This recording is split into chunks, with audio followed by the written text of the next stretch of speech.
అక్కడ ఫ్లైఓవర్ నిర్మాణ పనులకు శంకుస్థాపన చేసి 7 ఏళ్లు గడుస్తుంది. ఇంకా ఇప్పటికీ కేవలం 43% పనులు మాత్రమే జరిగాయి. అదే ఉప్పల్ నారాపల్లి ఎలివేటెడ్ కారిడార్ అయితే 7 ఏళ్లు గడుస్తున్నా కూడా ఫ్లైఓవర్ నిర్మాణం పూర్తి కాలేదు. నిత్యం ఆ ప్రాంతంలో ప్రయాణించే ప్రయాణికులు ట్రాఫిక్ తో ఎన్ని ఇబ్బందులు పడుతున్నారు. అయితే మధ్యలో కొన్ని రోజుల పాటు పనులు ఆగిపోయినా ఇప్పుడు మళ్లీ ప్రారంభమయ్యాయి. ఇటీవలే రాష్ట్ర రోడ్డు భవనాల శాఖ మంత్రి కోమటిరెడ్డి వెంకటరెడ్డి ఆ ఫ్లైఓవర్ నిర్మాణ పనులు పరిశీలించి దసరాలోపు పూర్తి చేస్తామని హామీ ఇచ్చారు. కానీ దసరాలోపు పనులు పూర్తయితాయా లేదా అన్న అనుమానాలు వ్యక్తమవుతున్నాయి. ఇదే అంశానికి సంబంధించి మరింత సమాచారం మా ప్రతినిధి అరుణ్ అందిస్తారు. నారాపల్లి ఎలివేటెడ్ కారిడార్ దాదాపు 2017లో ఈ ఫ్లైఓవర్ నిర్మాణ పనులకైతే శంకుస్థాపన చేశారు.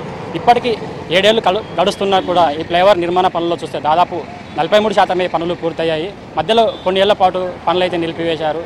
ఈ కాంట్రాక్టు గాయత్రి అనే సంస్థ పనులు ఆపివేయడంతో ఈ సంస్థ తప్పుకుంది. అయితే ఇప్పుడు నిన్న ఏదైతే రోడ్డు భవనాల శాఖ మంత్రి కోమటిరెడ్డి వెంకటరెడ్డి ఫ్లైఓవర్ని సమీక్షించి చూసి ఏదైతే దసరాలోపు ఈ ఫ్లైఓవర్ పనులైతే నిర్మాణం పూర్తి చేసి దసరాలోపు అందుబాటులోకి తీసుకొస్తామని అయితే ఒక హామీ ఇచ్చారు. ఇదే అంశం సంబంధించి మనతో పాటు ఇక్కడ స్థానికులు ఉన్నారు మాట్లాడడానికి. ఏదైతే దాదాపు 7 ఏళ్లుగా ఈ ఫ్లైఓవర్ నిర్మాణ పనులు అయితే కొనసాగుతున్నాయి. అయితే ఈ ఫ్లైఓవర్కు మధ్యలో పనులు ఆగిపోవడం పట్ల ఇక్కడ ఉన్నటువంటి స్థానికులు ఎలాంటి సమస్యలు ఎదుర్కొన్నారు, అసలు నిజంగా దసరా వరకు ఫ్లైఓవర్ నిర్మాణ పనులు పూర్తయితాయి అనేది మనతో పాటు స్థానికులు ఉన్నారు. సార్, ఫ్లైఓవర్ నిర్మాణ పనులు ఇప్పటికీ 7 సంవత్సరాలు అయితే జరుగుతూ ఉంది. ఇప్పటివరకు ఎలాంటి సమస్యలు ఎదుర్కొన్నారు ఈ ఫ్లైఓవర్ పైన? ముఖ్యంగా ఫ్లైఓవర్ పనులు నత్తనడకన సాగుతున్నాయి. ఏదైతే ఈ ఫ్లైఓవర్ ఉన్నదో ఎలివేటర్ క్యారిడార్ పెరుగుతున్న జనాభా దృష్టిలో పెట్టుకొని ఒక మంచి ఉద్దేశంతో ఇది మరి కట్టడాలని ప్రయత్నం చేయడం, ప్రభుత్వం కట్టడం చేయడం కూడా సంతోషించాల్సిన విషయమే.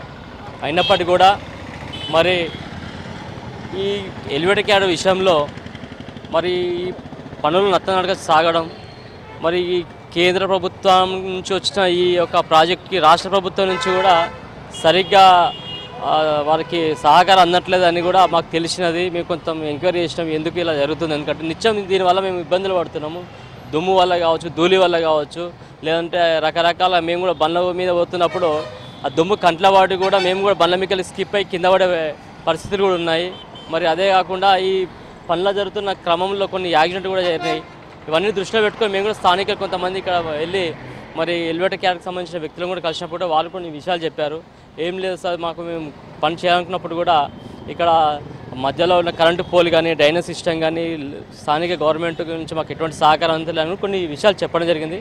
అదే కాకుండా ఇది ఏదైతే ఈ కాంట్రాక్టర్ కూడా పదే మారడం కూడా దీనికి లోపాలు ఉండొచ్చు. ఇది ఆలస్యానికి ఏదైనప్పటికీ కూడా దీన్ని కొంచెం శ్రద్ధ తీసుకొని మరి ఏదో సెంట్రల్ గవర్నమెంట్ చేస్తుంది మాకేందని రాష్ట్ర ప్రభుత్వాలు చేతులుపునే ప్రయత్నం చేసి మరి ఇప్పటిదాకా ఇంత ఆలస్యమైందని కూడా మేము భావిస్తున్నాము.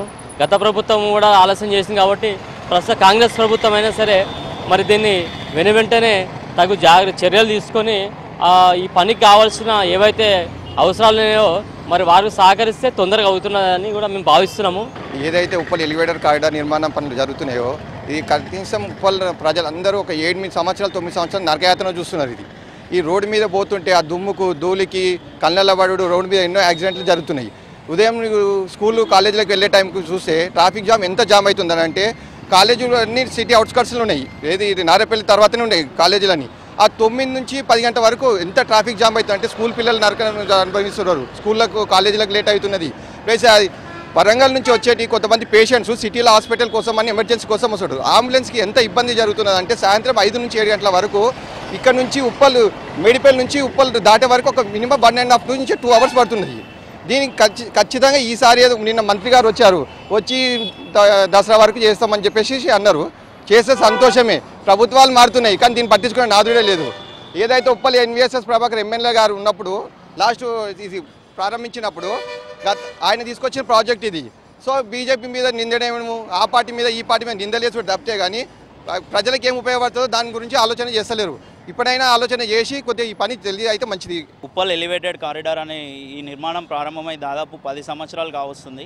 నిన్ననే రాష్ట్ర ఆర్ఎండ్బి మినిస్టర్ గారైన కోమటిరెడ్డి వెంకటరెడ్డి గారు విచ్చేసి పనులు పర్యవేక్షించడం కూడా జరిగింది. వారు గత సంవత్సరమే ప్రజలకు చెప్పడం జరిగింది ఏంటంటే 1.5 year 26 January కల్లా దీన్ని కంప్లీట్ చేస్తామన్నారు. మళ్ళీ మొన్న వచ్చినప్పుడు అక్టోబర్ లోపు దీన్ని కంప్లీట్ చేసి ప్రజలకు అందించడం జరుగుతుందని వారు ఒక వార్త చెప్పడం జరిగింది. కానీ చాలా రోజులుగా ఇక్కడ ఏవైతే ట్రాఫిక్ సమస్యలు నెలకొన్నాయో వాటిని మాత్రం పరిష్కరించడంలో రాష్ట్ర ప్రభుత్వం ఇంతకుముందు ఉన్నటువంటి బీఆర్ఎస్ సర్కార్ పూర్తిగా విఫలమైంది. వారి వైఫల్యం కారణంగానే ఈరోజు ఇక్కడ ప్రజలు ఇన్ని ఇబ్బందులు పడ్డారు. అలాగే కొన్ని యాక్సిడెంట్లు జరిగి ప్రజలు మరణించడం కూడా జరిగింది. వీటన్నిటిని నోటిఫై చేస్తూ కేంద్ర ప్రభుత్వానికి మేము కొన్నిసార్లు లేఖలు కూడా రాయడం జరిగింది. ప్రాజెక్ట్ డిలేకి కారణాలు ఏంటో తెలియజెప్పాలని వారిని కోరడం జరిగినప్పుడు వారు చెప్పింది ఏంటంటే ఉప్పల్ ఏరియాలో ఏదైతే ల్యాండ్ అక్విజిషన్ చేశారో వాళ్ళు మళ్ళీ కోర్టుకు వెళ్ళి వాళ్ళకి కాంపెన్సేషన్ సరిపోలేదు, ఇంకా కాంపెన్సేషన్ కావాలి అని చెప్పి వాళ్ళు క్లెయిమ్ చేయడం ద్వారా కొంచెం డిలే అయింది అని చెప్పారు. సరే, డిలేకి కూడా ఒక వెయిట్ టైం అనేది ఉంటుంది. కనీసం 1 సంవత్సరమో 2 సంవత్సరాలు డిలే అయి ఉంటే బాగుండేది. కానీ దాదాపు 10 సంవత్సరాల నుంచి ఇంతే నిర్లక్ష్యం. ఇక్కడున్న బీఆర్ఎస్ పార్టీ ముఖ్యమంత్రి గారు ఎవరైతే ఉండేనో ఆ రోజు తెలంగాణ ముఖ్యమంత్రి, వారు కేంద్ర ప్రభుత్వంతో సఖ్యత మెయింటైన్ చేయక అక్కడ నరేంద్ర మోడీ గారిని కేంద్ర ప్రభుత్వ పెద్దలను దూషించడం మూలంగా ఆ రోజు వారు కూడా నిధులు విడుదల చేయడంలో జాప్యం చేయడం జరిగింది. కానీ తదనంతరం జరిగిన పరిణామాలతో గవర్నమెంట్ చేంజ్ అయిన తర్వాత రాష్ట్ర మంత్రివర్యులు ఆర్ఎండ్బి మినిస్టర్ గారు పదే దీన్ని పర్యవేక్షించడం, అక్కడున్న నేషనల్ హైవేస్ మినిస్టర్ ఎవరైతే ఉన్నారో నితిన్ గడ్కరీ గారితో అనుసంధానం చేసుకొని పనులు చేస్తుండడంతో కొంచెం త్వరితగతిన పనులు జరుగుతున్నాయని ఇప్పుడు ప్రజలకు కూడా ఒక ఆశాభావం కలిగింది. ఇదే పరిస్థితి ప్రస్తుతం మనం చూడొచ్చు. ఎలివేటర్ కారిడార్ దగ్గర ఉన్నాము. ఫ్లైఓవర్ దాదాపు 630 కోట్ల రూపాయలతో చేపట్టిన ప్రాజెక్టు. ఇది రాష్ట్రం మన హైదరాబాద్లోనే 2వ అతిపెద్ద ఫ్లైఓవర్గా వస్తుంది. దాదాపు 6.2 కిలోమీటర్ల దూరంలో ఈ ఫ్లైఓవర్ నిర్మాణ పనులు అయితే చేపడుతున్నారు. ఉప్పల్ నుంచి గట్కేసర్ వైపు వెళ్ళే విధంగా అయితే ఈ ఫ్లైఓవర్ నిర్మాణ పనులు అయితే కొనసాగుతున్నాయి. దాదాపు 7 కిలోమీటర్ల దూరం ఈ ఫ్లైఓవర్ ఉంటుంది. కింద కూడా చూడొచ్చు మనం, దాదాపు 7 సంవత్సరాల నుంచి కూడా ఈ కింది రోడ్డు కూడా ఎలాంటి నిర్మాణాలు, రోడ్డు విస్తరణ పనులు అయితే చేపట్టలేదు. అంటే ఏదైనా అడిగితే ఇక్కడ మాత్రం చాలా ఇబ్బందులు పడుతున్నారని కూడా స్థానికులు చెప్తా ఉన్నారు. ముఖ్యంగా వర్షాకాలం అయితే మాత్రం చాలా ఇబ్బందులు, మొత్తం రోడ్లలో ఉన్నటువంటి గుంతల పైన కూడా వరద నీరు నిలిచిపోయి అనేక యాక్సిడెంట్లు అయినాయి, చాలా ఇబ్బందులు పడ్డామని కూడా చెప్తున్నారు. అయితే నిన్న ఏదైతే కోమటిరెడ్డి వెంకటరెడ్డి మంత్రి ఫ్లైఓవర్ నిర్మాణ పనులు అయితే పరిశీలించి ఖచ్చితంగా దసరాలోపు పూర్తి చేస్తామని హామీ ఇచ్చారు. కానీ ఎలా అవుతుందనే కూడా అసలు అవుతుందా లేదా, ఈ దసరా వచ్చే దసరా కూడా మనతో పాటు స్థానికులు చెప్తున్న పరిస్థితి మనకు కనిపిస్తుంది. దాదాపు 630 కోట్ల వ్యయంతో ఈ ఫ్లైఓవర్ నిర్మాణ పనులు చేపట్టారు. అయితే ఈ ఫ్లైఓవర్ నిర్మాణం పూర్తయితే మాత్రం ఇటు ఉప్పల్ నుంచి వివిధ జిల్లాలకు, అదే ఏ విధంగా అయితే యాదాద్రి, భువనగిరి, అదేవిధంగా వరంగల్ జిల్లాకు వెళ్ళేకి మాత్రం అత్యంత సులువుగా ఉంటుంది. దాదాపు 25 నుంచి 30 నిమిషాల టైం ఆదా అవుతుందని కూడా ఇక్కడ ఈ ఫ్లైఓవర్ నిర్మాణ పనులు చేపట్టారు. అతి తొందరలో అయితే ఇప్పటికే 7 ఏళ్ల క్రితం నుంచి ఈ ఫ్లైఓవర్ నిర్మాణ పనులు అయితే ప్రారంభమయ్యాయి. ఇప్పటికి కూడా ఈ ఫ్లైఓవర్ నిర్మాణ పనులు పూర్తి కావట్లేదు. ఇప్పటికైనా ప్రభుత్వం మారింది కాబట్టి ఈ ప్రభుత్వం అతి తొందరలో ఈ పనులు పూర్తి చేసి ఈ ఫ్లైఓవర్ను అందుబాటులోకి తీసుకురావాలని మనతో పాటు స్థానికులు చెప్తున్న పరిస్థితి కనిపిస్తుంది. కెమెరా పర్సన్ మల్లేష్తో అరుణ్, HM టీవీ, హైదరాబాద్.